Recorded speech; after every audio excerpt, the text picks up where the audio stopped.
मिश्रा है और आप मुझे देख रहे हैं मेरे अपने YouTube चैनल पर। दिल से थैंक्स जिन्होंने मुझे लाइक, सब्सक्राइब और कमेंट्स किया। आज मैं बात करने वाली हूँ कि होम्योपैथिक में रिंगवर्म के लिए क्या स्कोप है।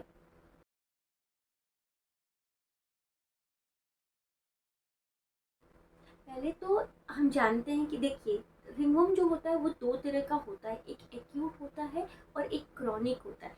एक्यूट रिंगवर्म जो होता है वो ईज़िली ठीक हो जाता है, मतलब कि वो 1 हफ्ते 2 हफ्ते में आराम से ठीक हो जाता है, उसमें रिकरेंस नहीं होता, मतलब वो ठीक होकर फिर से नहीं आता।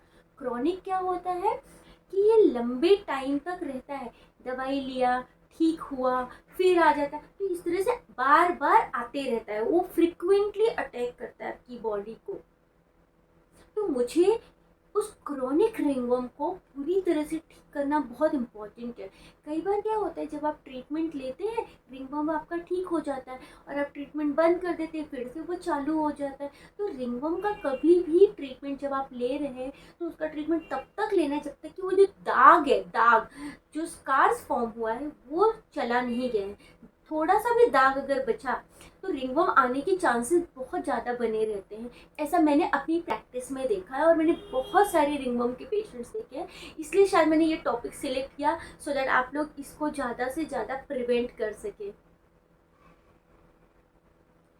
अभी होम्योपैथिक में क्या होता है, होम्योपैथिक एक होलिस्टिक साइंस है जो इंडिविजुअलाइजेशन के बेसिस पर काम करता है। मेरे कहने का मतलब ये है कि अगर किसी पर्सन को रिंगवर्म है, किसी पेशेंट को सोराइसिस है, किसी पेशेंट को एक्जिमा है, तो आप उसके बेसिस पर उसको दवाई नहीं दे सकते हैं। आपको उस पेशेंट का पूरा डिटेल केस लेना पड़ेगा और जिसके बेसिस पर आप उसको दवाई देंगे ताकि उसका जो बार बार का ये प्रॉब्लम है वो रिड्यूस हो जाए, फ्रीक्वेंसी जो है वो कम हो जाए, ख़त्म हो जाए। मेरा ये इंटेंशन है।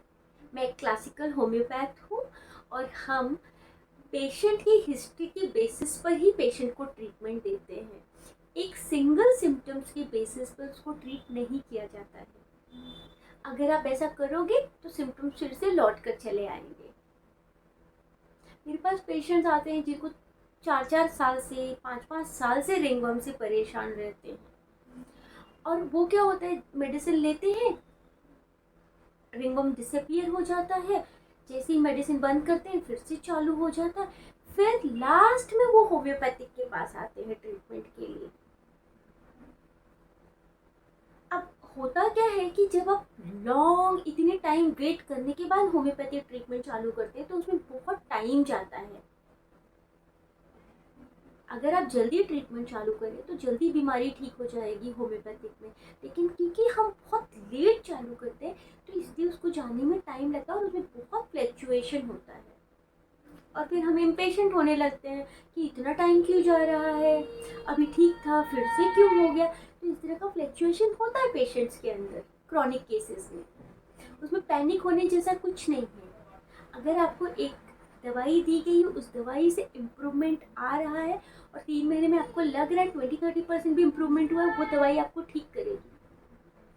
लेकिन अगर आप बार बार पैनिक हो जाएंगे कि क्यों आ रहा है, अभी तो ठीक था अभी फिर से आ गया, तो उस केस में वो पूरा केस खराब हो जाता है और आप डॉक्टर टू डॉक्टर विजिट करते रहते हैं, आपको सोल्यूशन नहीं मिलता है। चलिए हम आते हैं होम्योपैथिक के बारे में। अभी जैसे होम्योपैथिक में मैं बात करूँ तो जैसे सल्फर है, चाइना है, सीपिया है, नाइट्रम्योर है, ऐसी बहुत सारी मेडिसिन है जो आपको रिंगवर्म में बहुत ज़्यादा हेल्प कर सकती है। लेकिन आपको पेशेंट का केस हिस्ट्री और मेडिसिन का जो ड्रग पिक्चर है वो प्रॉपर पता होना चाहिए, तो ही मेडिसिन आपकी बॉडी में काम करेगी। अब जैसे मैं सल्फ़र की बात करूँ, अगर मुझे किसी पेशेंट में सल्फ़र देना है तो मुझे वो सल्फ़र की पर्सनैलिटी दिखनी चाहिए, तो ही मैं उसको सल्फ़र दूंगी और वो पेशेंट ठीक हो जाएगा। जैसे सल्फ़र में क्या होता है, सल्फ़र एक फिलोसफर टाइप का पर्सन होता है।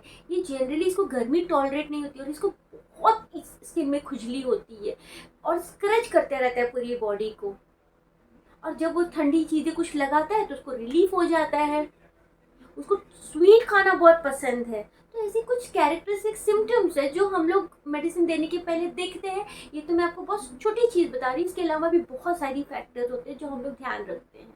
नाइट्रोम्यूर की मैं बात करूँ, नाइट्रोम्यूर कैसा होता है, नाइट्रोम्यूर भी जो होता है गर्मी को टॉलरेट नहीं कर पाता, उसको धूप की एलर्जी होती है, धूप में उसकी इरप्शन बढ़ने लगते हैं, उसको भी खुजली बहुत होती है, चिकन वगैरह जैसे वो खाते हैं तो वो इरप्शन बढ़ने लगता है। वो उसकी लाइफ, अगर आप उसकी लाइफ हिस्ट्री में जाएंगे तो ये पेशेंट में बहुत सारे डिसअपॉइंटमेंट्स होते हैं। वर्क प्लेस को लेकर डिसअपॉइंटमेंट हो सकता है, उसके रिलेशनशिप को लेकर डिसअपॉइंटमेंट हो सकता है, बहुत सारी चीज़ें होती हैं जो हमको स्टडी करनी होती है। वो एज अ पर्सन बहुत इंट्रोवर्टेड होता है, एक्सप्रेसिव नहीं होता, अपनी फीलिंग को एक्सप्रेस नहीं करता, अंदर ही अंदर रखते रहता है और सोचते रहता है, ब्रूड करते रहता है। सल्फर का जैसे होगा, उसको अपनी डिजीज को लेकर इतना ज़्यादा केयर नहीं होगा, बहुत इंडिफरेंट होगा अपनी डिजीज को। हाँ मैम है, इसलिए मतलब बीमारी दिख रही है तो मैंने सोचा ट्रीटमेंट ले लूँ। आर्सेनिक जो पेशेंट होगा उसको अगर रिंग वंग होगा तो वो एकदम पैनिक हो जाएगा, अरे मैम मुझे इतनी सारी बीमारी हो गई है, ये बढ़ रही है, इसको आप कुछ करो, ठीक होना चाहिए, ये इतना क्यों बढ़ रहा है, इतना पैनिक। हर बीमारी में जो ड्रग्स होता है, जो मेडिसिन होता है, अलग अलग तरीके से सिम्टम्स को मैनिफेस्टेट करते हैं और उसके बेसिस पर मुझे डिसाइड करना होता है कि मुझे इस पर्सन को क्या देना है। अब जब भी होम्योपैथिक ले रहे हैं, पेशेंटली दिमाग को शांत करके अच्छी सी दवाई लीजिए, अच्छे से केस हिस्ट्री दीजिए, आपकी इस बीमारी का जड़ से इलाज हो सकता है।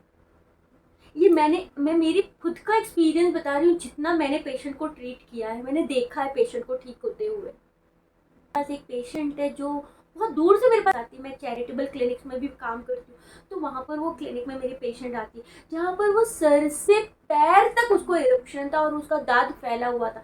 जब मैंने उस केस को देखा तो मुझे भी मतलब मेरी आंख में पानी आ गया कि इतना ज़्यादा suffering, but with the homeopathic she got all right. That is the beauty of classical homeopathy. That is the beauty of medicine. आपको बहुत मेडिसिन देने की ज़रूरत नहीं है, थोड़ी सी मेडिसिन में भी आप पेशेंट को बहुत ज़्यादा हेल्प कर सकते हैं। लेकिन ये पेशेंट की भी रिस्पॉन्सिबिलिटी होती है कि पेशेंट आए, बराबर से ट्रीटमेंट ले। वो जो पेशेंट है मीरा रोड से मेरे पास आती है बैंड्रा में ट्रीटमेंट लेने के लिए, तो वो पेशेंट इतना एफर्ट डाल रही है खुद को ठीक करने के लिए क्योंकि वो बहुत सारे डिसअपॉइंटमेंट से गुजरी है, बहुत जगह ट्रीटमेंट ट्राई किया है, उसको रिजल्ट नहीं मिला, बट होम्योपैथिक ने उसको बहुत हेल्प किया। Thank you so much for watching मी। अगर आपको मेरा वीडियो अच्छा लगा तो मुझे लाइक, सब्सक्राइब कीजिए और कमेंट्स कीजिए।